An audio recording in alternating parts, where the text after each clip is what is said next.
ان الحمد للہ والصلاة والسلام علی رسول اللہ صلی اللہ علیہ وسلم۔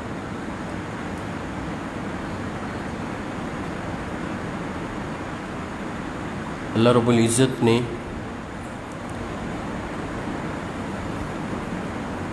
مسلمان کو ایک ہتھیار دیا ہے کہ جس کو وہ اپنے دشمن کے خلاف استعمال کر سکتا ہے۔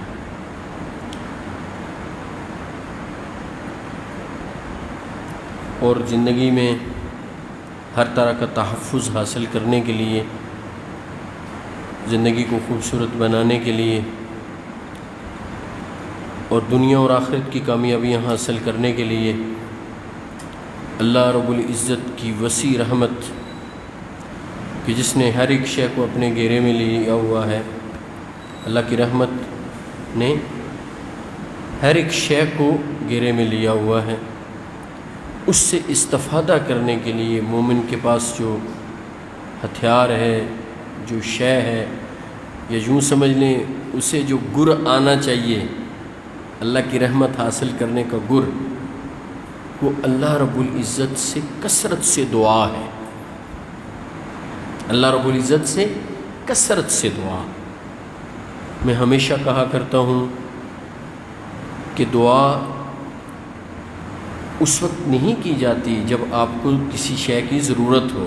دعا ایک مستقل عمل ہے، اس لیے کہ انسان کو مستقل اللہ رب العزت کی مدد اور دستگیری اور اس کی رحمت کی ضرورت ہے۔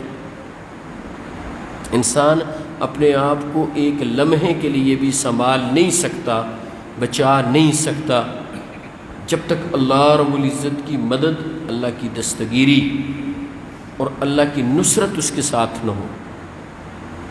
چونکہ ہمیں چند ایک چیزیں ضرورت ہوتی ہیں، بیٹا ضرورت ہے، پیسے ضرورت ہیں، یہ کام پھنسا ہوا ہے، وہ کام پھنسا ہوا ہے، کام سارے دنیا کے ہوتے ہیں۔ اسی لیے جب وہ کام آتے ہیں سامنے ہم دعائیں شروع کر دیتے ہیں، وہ جب کام بن گیا ہم سمجھتے ہیں اب کسی شے کی ضرورت نہیں۔ میرے بھائیوں، یہ بیوقوفی کی انتہا ہے۔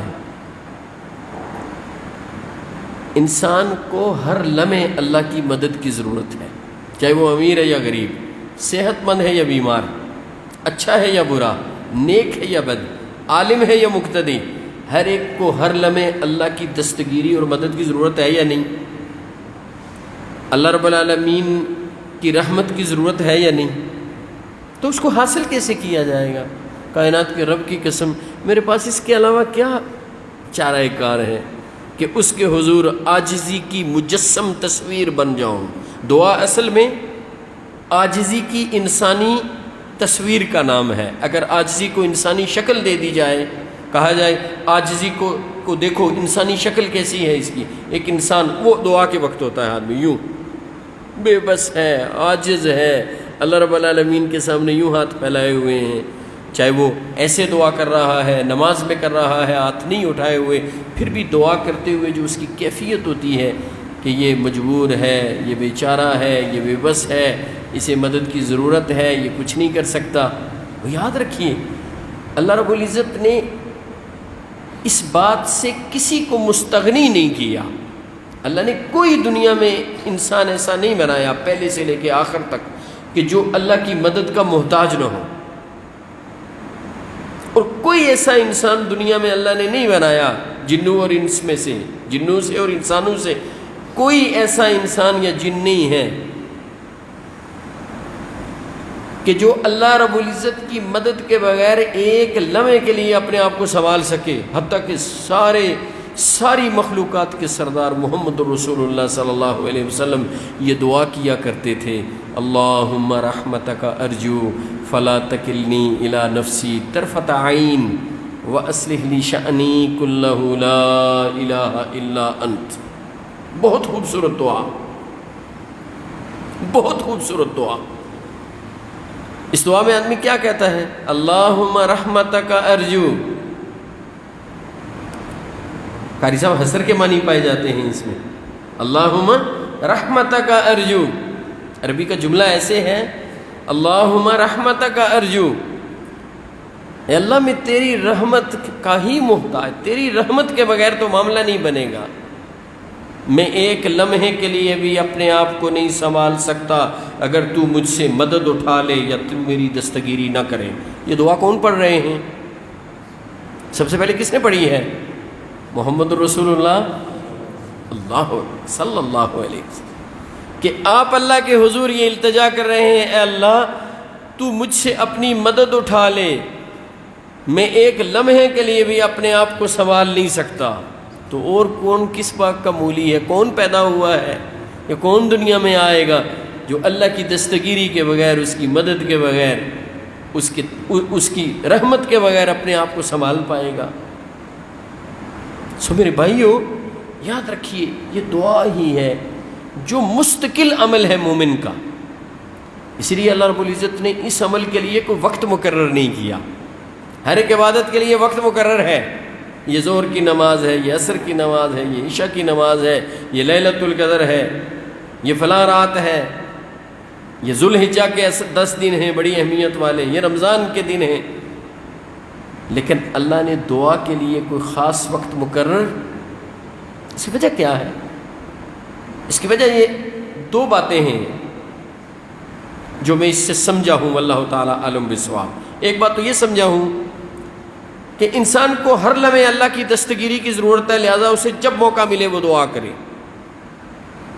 اور دوسری بات، لوگوں کی ضرورتیں مختلف ہیں، لوگوں کے مسائل مختلف ہیں، کسی کو بھی کسی لمحے اللہ کی مدد کی ضرورت ہو، اللہ کے سامنے وہ درخواست پیش کرنا چاہے، وہ اپنے ہاتھ کھڑے کرنا چاہے، تو ایسا نہ ہو کہ کہا جائے بھائی اس وقت منع ہے دعا کرنی، دعا نہیں کر سکتے، ایسے نہ ہو۔ یعنی اللہ سے رابطے کے لیے اللہ رب العزت نے جو دعا کی شکل میں اللہ سے رابطہ ہے، اس کے لیے وقت مقرر نہیں کیا۔ 12 مہینے 24 گھنٹے، سردی گرمی رات دن، ہر لمحے وہ جاگ رہا ہے، ہر لمحے وہ جاگ رہا ہے، اسے اونگ بھی نہیں آتی۔ آدم کا بیٹا جب اس کو پکارے گا وہ پکار سنے گا۔ اور یاد رکھیے، اللہ رب العزت صرف اسی کی پرواہ کرتے ہیں جو اللہ سے دعا کرتا ہے۔ جو اللہ سے دعا نہ کرے اللہ اس کی پرواہ نہیں کرتے۔ اور یہ میں بات اپنی طرف سے نہیں کہہ رہا، قرآن مجید کی آیت ہے، یہ سورہ فرقان کی آیت ہے، آخری آیت، قُلْ مَا يَعْبَأُ بِكُمْ رَبِّي لَوْلَا دُعَاؤُكُمْ۔ اے پیغمبر صلی اللہ علیہ وسلم لوگوں سے کہہ دیجئے تمہارے رب کو تمہاری کوئی پرواہ نہیں ہے اگر تم اس کو پکارو نہ، اگر اس سے دعا نہ کرو۔ تمہارے رب کو تمہاری کوئی پرواہ نہیں ہے اگر تم اسے نہ پکارو۔ یعنی جو اللہ کو نہ پکارے اللہ کو اس کی کوئی پرواہ نہیں، اللہ اسی کی پرواہ کرتے ہیں جو اللہ کو پکارتا ہے۔ اللہ اسی کی پرواہ کرتے ہیں جو اللہ سے دعا کرتا ہے۔ اللہ اس کی کوئی پرواہ نہیں کرتے جو اللہ سے دعا نہ کرے۔ وہ تو بے پرواہ رب ہے، وہ بے پرواہ رب ہے، وہ کسی کی پرواہ کرے تو وہ کتنا خوش نصیب ہے جس کی پرواہ اللہ کرے۔ قُلْ مَا يَعْبَأُ بِكُمْ رَبِّي لَوْلَا دُعَاؤُكُمْ۔ تمہارے رب کو تمہاری کوئی پرواہ نہیں ہے اگر تم اسے نہ پکارو، اگر اسے دعا نہ کرو۔ سو میرے بھائیو، یہ دعا مومن کا ہتھیار ہے، یہ دعا مومن کا ہتھیار ہے، اور اس ہتھیار کو استعمال کرنا چاہیے۔ یہ میں چند دن قبل میں نے 1-2 درس پہلے وہ آپ کو بتائی بھی تھی بات، جو امام مکحول رحمہ اللہ نے خوبصورت بات کی ہے کہ من کن اپنا اربع من کن فیہ کن لہ، 4 چیزیں جس میں ہوں، 4 خوبیاں جس میں ہوں وہ بڑا خوش نصیب، وہ اس کے لیے بڑی سعادت مندی کا باعث ہیں۔ وہ 4 چیزیں کون سی ہیں؟ الشکر والایمان والاستغفار والدعاء۔ ایمان، شکر، استغفار اور دعا، بڑی خوبی ہے، یہ بڑی خوبی ہے۔ آخری بات کرتا ہوں اس حوالے سے، اگلی بات کل کریں گے دعا کے حوالے سے۔ 3 اس کی شکلیں ہیں، دعا کی 3 شکلیں ہیں، یاد رکھیے۔ دعا صرف ہاتھ اٹھا کے ہی نہیں کی جاتی، ہاتھ اٹھا کے بھی کی جاتی ہے، ہاتھ اٹھا کے ہی نہیں کی جاتی، یہ سمجھیے۔ جو دعا ہاتھ اٹھا کے کرنی ہے یہ معروف دعا ہے، آپ جانتے ہیں کہ یہ دعا سبھی کرتے ہیں۔ دعا کی دوسری شکل ہے صبح شام کے گھر سے نکلنے کے، کھانا کھانے کے بعد کے اذکار، واش روم میں جانے سے پہلے، واش روم آنے سے پہلے، گاڑی میں واپس آنے کے بعد، گاڑی پر بیٹھنا، چلنا پھرنا، بازار جانا، یہ سارے، چاند کو دیکھا، فلاں چیز، فلاں وقت کی فلاں یہ ساری بھی دعائیں ہیں۔ جیسے میں گھر سے نکلا ہوں تو میں نے یہ دعا پڑھی ہے اللہ کی توفیق سے، اور آج بھی پڑھی ہے، میرے اللہ نے مجھے توفیق دے دی ہے، بسم اللہ توکلت علی اللہ لا حول ولا قوۃ الا باللہ۔ یہ اللہ سے میں دعا کر رہا ہوں، اے اللہ تیرے نام سے گھر سے نکل رہا ہوں، تجھ پر اعتماد کر کے اور بھروسہ کر کے، میں ایک ذرے کے برابر نہ نیکی کر سکتا ہوں نہ گناہ سے بچ سکتا ہوں، تو ہی مجھے اس سے نیکی کروانے والا، تو ہی توفیق دینے والا، اور تو ہی گناہوں سے بچانے والا۔ تو گویا یہ بھی دعا ہے، ہر ایک کام سے پہلے ایک دعا ہے رسول اللہ صلی اللہ علیہ وسلم کی، پھر صبح شام کے اذکار ہیں، وہ بھی دعائیں ہیں، ان کے ذریعے بھی آدمی تحفظ حاصل کرتا ہے، یہ دعاؤں کی دوسری شکل ہے۔ اچھا، دعا کرنے کی ایک تیسری شکل بھی ہے، وہ کیا ہے؟ وہ ہے عبادات میں، خصوصاً نمازوں میں جو ہم دعائیں کرتے ہیں۔ اب نمازوں میں دعاؤں کی جگہیں کتنی ہیں؟ وہ 3 ہیں۔ ایک جگہ سجدہ ہے، ایک تشہد کے آخر میں، اور ایک 2 سجدوں کے درمیان بھی جو ہم دعا کرتے ہیں۔ وہاں پہ تو لمبی دعا نہیں کی جاتی، کچھ مسنون دعائیں ہیں۔ لمبی دعاؤں کی 2 جگہیں ہیں، ایک تشہد کے آخر میں اور ایک سجدے میں۔ اور یہ میں فرض نماز کی بات نہیں کر رہا، فرض نماز ذرا مختصر ہوتی ہے، سب کا خیال رکھنا ہوتا ہے، کوئی ایک دعا آدمی پڑھ لیتا ہے۔ یہ جو آپ نوافل پڑھتے ہیں، یہ جو آپ سنتیں پڑھتے ہیں، یہ جو آپ انفرادی نماز پڑھتے ہیں، یہ جو آپ لیلۃ القدر کو نوافل پڑھتے ہیں، یہ جو آپ عام نوافل پڑھتے ہیں، آپ اشراق پڑھ رہے ہوں، آپ چاشت کی نماز پڑھ رہے ہوں، آپ تحیۃ الوضو پڑھ رہے ہوں، تحیۃ المسجد پڑھ رہے ہوں، ویسے نوافل پڑھ رہے ہوں، عمومی طور پہ میں 2 رکعتیں پڑھنا چاہتا ہوں، صلاۃ الحاجہ ہے، جو بھی دعائیں، جو بھی نوافل ہیں، ان نوافل میں تشہد کے آخر میں اور سجدوں میں دعائیں کون سی پڑھی جاتی ہیں؟ جو مسنون دعائیں ہیں، رسول اللہ صلی اللہ علیہ وسلم سے ثابت شدہ دعائیں۔ یہ دعاؤں کے 3 طریقے ہیں، یاد رکھیے۔ ہاتھ اٹھا کے دعا کرنا تو بہت خوب ہے، تضرع کی انتہائی شکل ہے، امام ابن قیم اور دوسرے لوگ اس پر بڑی لمبی گفتگو کرتے ہیں، وہ ایک الگ پورا چیپٹر ہے۔ لیکن ایک بات یاد رکھیے، جو دعائیں ہیں نا مسنون، نبی علیہ السلام سے ثابت شدہ دعائیں، وہ دعائیں بہت خوبصورت ہیں۔ یعنی آدمی کم وقت میں بہت کچھ مانگنا چاہے تو وہ اس دعا کے ذریعے مانگ سکتا ہے۔ یعنی میں آپ پنجابی میں اللہ سے جتنی باتیں کریں، اللہ کو بہت پسند ہے، اللہ کو یہ بات بہت پسند ہے، لیکن میں آپ اگر عربی کی ایک دعا جو رسول اللہ صلی اللہ علیہ وسلم نے مانگی ہے، جیسے یہ میں نے پڑھی ہے اللہم رحمت، یہ ایک دعا یاد کر لیں، بڑی تاثیر ہے اس کی۔ اور میں یہ مشورہ دوں گا میرے بھائیوں، دعاؤں کی کتابیں گھر میں ضرور ہوں، 1 سے زیادہ رکھیں، 5 7 جتنے بچے ہیں اتنی میاں بیوی جتنے گھر کے افراد ہیں اتنی دعاؤں کی کتابیں رکھیں، ہر ایک کی اپنی ہونی چاہیے، سچی بات ہے۔ ان دعاؤں کی کتاب سے کوشش کریں ایک مسنون دعا یاد کرنے کی، مہینے میں بھی یاد کر لیں تو کوئی مسئلہ نہیں، 6 مہینے میں بھی ایک یاد کر لیں تو کوئی مسئلہ ہے۔